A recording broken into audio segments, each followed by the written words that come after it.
홍주는 유치장 안으로 들어서는 순간 자신이 가장 보고 싶지 않았던 얼굴과 마주했다.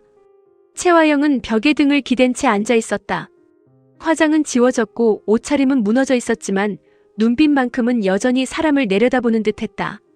홍주는 그 눈빛을 보는 순간 그동안 억눌러왔던 모든 감정이 한꺼번에 치밀어 올랐다.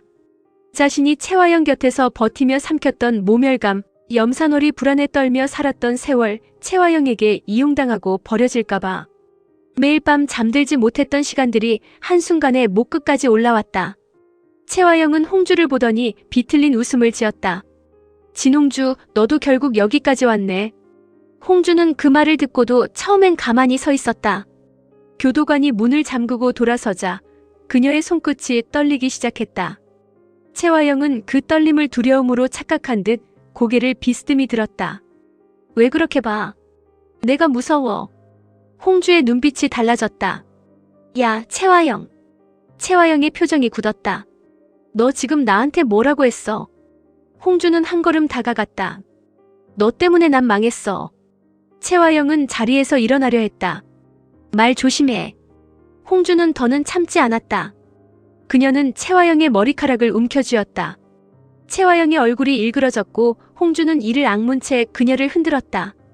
우리 엄마까지, 나까지 내가 다 망가뜨렸어.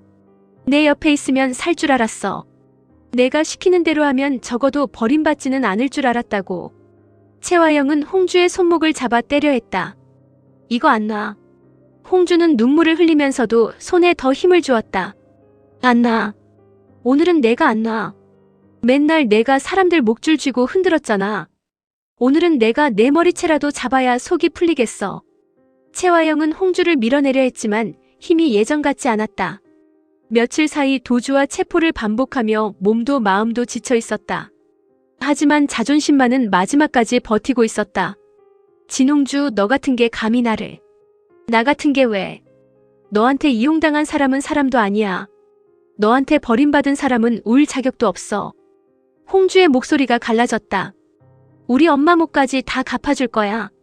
채화영은 이를 악물었다. 내 엄마도 결국 자기 살자고 나한테 붙은 거야. 너희 모녀가 언제부터 피해자인 척이야. 그 말에 홍주의 눈빛이 완전히 변했다.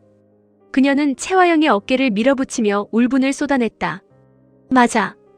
우리도 비겁했어. 나도 살려고 모른 척했고 엄마도 무서워서 붙어 있었어. 그래도 사람을 죽이진 않았어. 남의 딸을 죽이고 남의 엄마를 울리고 남의 인생을 훔치진 않았어. 채화영은 잠시 말문이 막혔다. 홍주는 숨을 몰아쉬며 그녀를 노려보았다. 평생 너한테 인정받기 위해 살아왔어. 내가 한 번만 잘했다 해주면 내가 진짜 대단한 사람이라도 된 줄 알았어. 그런데 이제 알겠더라. 내 인정은 독이야. 사람을 살리는 말이 아니라 망가뜨리는 말이야. 채화영의 눈빛이 흔들렸다. 아주 짧은 순간이었다. 홍주의 말이 그녀 안의 어딘가를 건드렸다. 그러나 채화영은 곧 다시 독한 얼굴로 돌아왔다. 그래서 이제 와서 착한 척하면 내 죄가 없어져. 홍주는 눈물을 닦았다. 없어지지 않아. 그래서 내가 여기 있는 거야. 그런데 넌 아직도 내가 뭘 했는지 모르잖아. 홍주는 한 걸음 물러섰다. 손에는 채화영의 머리카락 몇 가닥이 남아 있었다. 채화영은 흐트러진 머리를 정리하려 했지만 손이 떨렸다. 홍주는 그런 그녀를 보며 낮게 말했다. 채화영, 여기서부터 시작이야. 너 이제 더는 사람들 위해 못 서.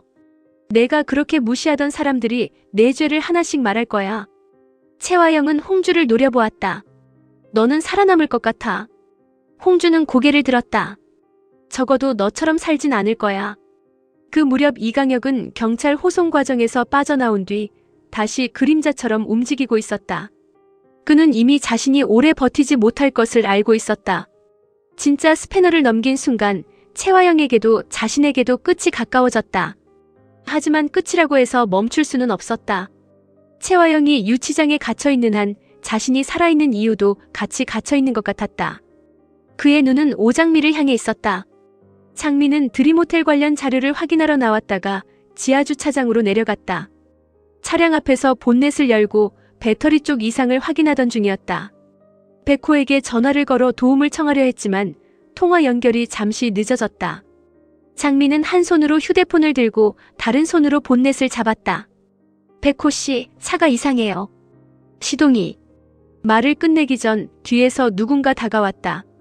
장미는 뒤돌아보려 했지만 손수건이 입과 코를 덮었다. 낯선 약품 냄새가 밀려왔다. 장미는 본능적으로 팔을 휘둘렀다. 손톱이 상대의 손등을 긁었고 남자의 낮은 신음이 들렸다. 그녀는 버티려 했지만 다리에 힘이 빠졌다. 흐려지는 시야 속에서 장미는 마스크를 쓴 남자의 눈을 보았다. 그 눈을 알아보았다. 이강혁. 장미는 마지막 힘으로 휴대폰을 떨어뜨렸다. 화면에는 백호의 이름이 떠 있었다. 그러나 말은 나오지 않았다. 그녀의 몸이 기울었고 이강혁은 장미를 붙잡아 미리 준비해둔 차량 뒷좌석으로 옮겼다. 그는 주변을 확인한 뒤 문을 닫았다. 주차장 바닥에는 장미의 휴대폰이 떨어져 있었고 통화 연결음만 계속 이어지고 있었다. 백호는 전화를 받자마자 이상함을 느꼈다. 장미 씨. 대답이 없었다. 장미 씨, 듣고 있습니까? 수화기 너머에서 들리는 것은 아무 의미 없는 주차장 소음뿐이었다. 백호의 얼굴이 굳었다. 그는 자리에서 일어나 곧장 뛰어나갔다. 정숙희는 집에서 장미의 연락을 기다리고 있었다. 드림호텔 일로 늦을 거라는 말은 들었지만 이상하게 마음이 불안했다. 그녀는 장미에게 전화를 걸었다. 연결은 되지 않았다. 다시 걸어도 마찬가지였다. 곧 백호에게서 전화가 왔다. 어머니. 정숙희는 백호의 목소리를 듣자마자 일어섰다. 왜 그래요? 장미한테 무슨 일 있어요? 백호는 바로 대답하지 못했다. 장미 씨가 연락이 안 됩니다. 지하 주차장에서 휴대폰만 발견됐습니다. 정숙희의 얼굴이 하얗게 질렸다. 뭐라고? 장미가 연락이 안 된다고. 오태평이 옆에서 놀라 일어났다. 정숙희는 휴대폰을 쥔 손이 떨렸다. 백호 씨, 우리 장미 찾아야 해요. 우리 장미한테 무슨 일 생기면 나 정말 못 살아. 백호는 숨을 고르며 말했다. 찾겠습니다. 제가 반드시 찾겠습니다. 그러나 그의 목소리에도 분노와 공포가 섞여 있었다. 이강혁이 다시 움직였다는 직감이 들었다. 채화영을 빼내기 위해 혹은 장미를 없애기 위해. 둘 중 어느 쪽이든 시간이 많지 않았다. 그 시각 채화영은 유치장에서 빠져나오고 있었다. 이강혁이 준비한 변호인 접견, 위조된 호송 지시, 내부 협조자를 이용한 짧은 틈. 모든 것이 오래전 채화영이 만들어 두었던 비상 탈출 경로와 닮아 있었다. 채화영은 초췌한 얼굴로 차에 올라탔다. 이강혁이 운전석에 앉아 있었다. 그는 마스크를 벗지 않았다. 채화영은 그를 보며 숨을 몰아쉬었다. 혀가. 이강혁은 앞만 보았다. 시간 없습니다. 채화영은 뒷좌석에 앉은 채 몸을 떨었다.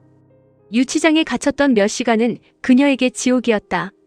홍주에게 머리채를 잡히고 경찰에게 끌려다니고 자신을 떠났다고 생각했던 사람들이 하나둘 등을 돌리는 순간마다 그녀의 자존심은 찢겨나갔다. 그런데도 이강혁은 다시 왔다. 늘 그랬듯이 자신을 꺼내러 왔다. 나 정말 끝난 줄 알았어. 이강혁은 대답하지 않았다. 혀가, 나 너 없으면 아무것도 못해. 그 말에 이강혁의 손가락이 운전대 위에서 굳었다. 그는 그 말이 진심인지 또 하나의 이용인지 이제는 알 수 없었다. 하지만 이미 중요하지 않았다. 자신은 그 말 하나에 평생을 걸었던 사람이다. 이제 와서 그 삶을 부정할 용기도 없었다. 오장민은. 채화영의 눈빛이 바뀌었다. 어디 있어? 안전한 곳에 묶어뒀습니다. 채화영은 천천히 웃었다. 웃음은 곧 분노로 바뀌었다. 그 계집애 때문에 내가 여기까지 왔어. 오장미만 없었으면 정숙희도 강백호도 마대창도 이렇게 못 나섰어. 이강혁은 대답하지 않았다. 채화영은 창밖을 바라보며 이를 악물었다. 이번엔 끝내야 해. 장미가 눈을 떴을 때 그녀는 허름한 창고 안 의자에 묶여 있었다. 손목과 발목이 단단히 묶여 있었고 입안에는 약품 냄새가 아직 남아 있었다. 머리가 무거웠지만 의식은 돌아오고 있었다. 눈앞에 서 있는 사람은 채화영이었다. 머리는 흐트러지고 얼굴은 창백했지만 눈빛은 미친 듯이 살아있었다. 채화영은 장미가 눈을 뜨자 곧장 다가왔다. 장미가 말을 하기도 전에 채화영의 손이 뺨을 때렸다. 장미의 얼굴이 옆으로 돌아갔다. 입안에 피맛이 번졌다. 오장미. 장미는 고개를 천천히 돌렸다. 끝까지 추하네요, 채화영. 채화영의 눈빛이 타올랐다. 너 때문에 내가 이렇게 됐어. 장미는 힘겹게 웃었다. 아니요. 당신 죄 때문에 그렇게 된 거예요. 채화영은 다시 손을 들었지만 장미는 피하지 않았다. 그 태도가 더 채화영을 분노하게 만들었다. 그녀는 장미의 턱을 잡고 얼굴을 들어 올렸다. 내가 뭘 안다고. 내가 어떻게 살아왔는지 알아. 내가 여기까지 오려고 뭘 버렸는지 알아. 장미는 눈을 똑바로 뜨고 말했다. 알아요. 사람 목숨이요. 채화영의 손에 힘이 들어갔다. 입 닫아. 서린이, 오복희 씨, 김범석, 노철봉. 당신이 버린 이름들이에요. 아무리 지워도 사라지지 않는 이름들이요. 채화영의 얼굴이 일그러졌다. 그래. 그 이름들 다 들고 저승 가서 따져. 오늘 내가 그쪽으로 갈 테니까. 장미는 몸이 굳었다. 채화영의 눈빛은 단순한 협박이 아니었다. 정말 자신을 없앨 생각이었다. 장미는 심장이 빠르게 뛰는 것을 느꼈다. 하지만 겁에 질린 얼굴을 보여주고 싶지 않았다. 채화영은 남의 두려움을 먹고 사는 사람이다. 두려움을 보이는 순간 더 잔인해질 것이다. 장미는 마음속으로 계속 되뇌었다. 여기서 죽을 수 없어. 엄마가 기다리고 있어. 백호 씨가 찾고 있어. 서린이가 남긴 진실도 아직 끝나지 않았어. 채화영은 이강혁을 향해 돌아섰다. 준비해. 이강혁은 창고 한쪽에서 멈춰섰다. 대표님. 왜? 여기서 오장미를 없애면 더는 돌아갈 수 없습니다. 채화영은 비웃었다. 돌아갈 데가 어디 있는데? 감옥, 재판, 기자들 앞. 정숙희가 울고 마대창이 손가락질하는 그 자리. 나는 거기로 안 돌아가. 이강혁은 입을 다물었다. 채화영은 차갑게 말했다. 혁아, 넌 나 없으면 못 살잖아. 나도 너 없으면 아무것도 못해. 그러니까 이번에도 해줘. 이강혁의 얼굴이 무너졌다. 그는 그 말 앞에서 또 흔들렸다. 장미는 그 틈을 보았다. 이강혁은 아직 완전히 채화영이 아니었다. 그 안에는 갈라진 양심이 남아있었다. 그러나 채화영은 그 틈마저 이용하고 있었다. 채화영이 잠시 뒤돌아선 사이 장미는 손목에 감긴 테이프를 의자 뒤쪽에 거친 금속 모서리에 문지르기 시작했다. 피부가 쓸리고 통증이 올라왔지만 멈추지 않았다. 작은 틈이라도 만들어야 했다. 시간이 길지 않았다. 밖에서는 백호가 장미의 차량 블랙박스와 주차장 CCTV를 확인하고 있었다. 흐릿한 영상 속에서 마스크를 쓴 남자의 체형과 움직임이 보였다. 백호는 화면을 멈추고 손을 떨었다. 이강혁. 정숙희는 그의 옆에서 숨을 삼켰다. 그 사람이 장미를 데려간 거예요. 백호는 이를 악물었다. 채화영을 빼냈다면 장미 씨를 인질로 쓸 겁니다. 정숙희는 벽을 짚었다. 우리 장미. 오태평이 급히 말했다. 형사들한테 바로 알려야죠. 백호는 고개를 끄덕였다. 이미 공유했습니다. 그런데 이강혁 씨가 위치 추적을 피하는 동선을 탔습니다. 장미 씨 휴대폰은 주차장에 버렸고요. 정숙희는 눈물을 삼키며 말했다. 백호 씨, 우리 장미 살려줘요. 제발. 백호는 고개를 숙였다가 들었다. 무슨 일이 있어도 찾겠습니다. 그 순간 준호에게서 전화가 왔다. 백호는 바로 받았다. 준호 씨. 준호의 목소리는 다급했다. 이강혁 실장 움직임을 알 것 같습니다. 예전에 어머니가 쓰던 창고가 있어요. 외곽 공사장 근처. 거기라면 사람을 숨길 수 있습니다. 주소 보내주세요. 저도 갑니다. 백호는 단호하게 말했다. 위험합니다. 준호는 낮게 대답했다. 제 친아버지가 한 짓입니다. 제가 막아야 합니다. 창고 안에서 장미는 마침내 손목에 테이프 일부를 찢어냈다. 손목에는 피가 배어 있었다. 그녀는 숨을 죽이고 발목 쪽을 풀었다. 채화영은 밖에서 이강혁과 말다툼을 하고 있었다. 왜 자꾸 망설여? 강혁 씨, 당신까지 나한테 이럴 거야. 대표님, 다른 방법을 찾아야 합니다. 다른 방법은 없어. 오장미가 살아있으면 우리는 끝이야. 이미 끝났습니다. 채화영의 얼굴이 굳었다. 뭐라고? 이강혁은 힘겹게 말했다. 대표님 이제 그만하셔야 합니다. 채화영은 웃었다. 그러나 그 웃음은 금방 일그러졌다. 이강혁, 너마저 나를 버려. 버리는 게 아닙니다. 그럼 뭔데? 이강혁은 대답하지 못했다. 그 틈에 장미는 의자에서 몸을 빼냈다. 다리가 휘청였지만 버텼다. 창고 뒤쪽에 작은 문이 있었다. 그녀는 소리를 내지 않으려 이를 악물고 그쪽으로 움직였다. 그러나 문고리를 잡는 순간 낡은 금속이 흔들렸다. 채화영이 고개를 돌렸다. 오장미. 장미는 그대로 문을 열고 밖으로 뛰었다. 차가운 바람이 얼굴을 때렸다. 공사장 주변은 어둡고 넓었다. 장미는 비틀거리며 달렸다. 발목이 아팠지만 멈추지 않았다. 채화영은 이강혁을 향해 소리쳤다. 오장미, 저것 당장 잡아. 이강혁이 뛰어나가려는 순간 누군가 앞을 막았다. 준호였다. 그는 숨을 몰아쉬며 두 사람 앞에 섰다. 얼굴에는 두려움이 있었지만 물러서지 않았다. 못 가. 이강혁의 눈이 커졌다. 준호야, 비켜. 준호는 고개를 저었다. 장미씨 다치게 하지 말라고. 채화영은 이를 악물었다. 강준호, 너 정말 끝까지. 준호는 채화영을 바라보았다. 어머니, 제발 멈추세요. 채화영의 얼굴이 굳었다. 그 말 하지 마. 내가 나를 어머니라고 부를 자격 있어. 준호는 상처받은 눈으로 그녀를 보았다. 자격은 제가 아니라 어머니가 잃은 겁니다. 이강혁은 준호의 팔을 잡아 치우려 했다. 준호가 버티자 이강혁의 주먹이 준호의 얼굴을 때렸다. 준호는 옆으로 밀려 넘어졌다. 장미가 멀리서 그 장면을 보고 멈칫했다. 준호씨. 준호는 입가에 피를 닦으며 다시 일어나려 했다. 가지 마세요. 하지만 채화영은 이미 앞에 세워져 있던 트럭으로 달려가고 있었다. 열쇠는 꽂혀 있었다. 공사장 인부들이 쓰던 차량이었다. 채화영은 운전석에 올라타 시동을 걸었다. 이강혁이 다가가 말리려 했지만 그녀는 이미 눈이 돌아가 있었다. 대표님 안 됩니다. 채화영은 창밖으로 장미를 노려보았다. 오장미, 저게 집에. 내가 죽여버릴 거야. 트럭이 움직이기 시작했다. 장미는 뒤돌아보았다. 큰 차량이 자신을 향해 다가오고 있었다. 그녀는 달리려 했지만 다리가 풀렸다. 멀리서 백호의 차가 공사장 입구로 들어왔다. 백호는 트럭이 장미를 향해 움직이는 것을 보고 차에서 뛰어내렸다. 장미씨. 정숙희도 뒤따라오며 딸의 이름을 불렀다. 장미는 비틀거리며 옆으로 몸을 틀었다. 그러나 트럭은 방향을 바꾸며 다시 그녀를 향했다. 채화영의 얼굴은 분노로 일그러져 있었다. 그녀는 더 이상 도망자가 아니었다. 모든 것을 잃은 사람이 마지막으로 붙잡은 증오 그 자체였다.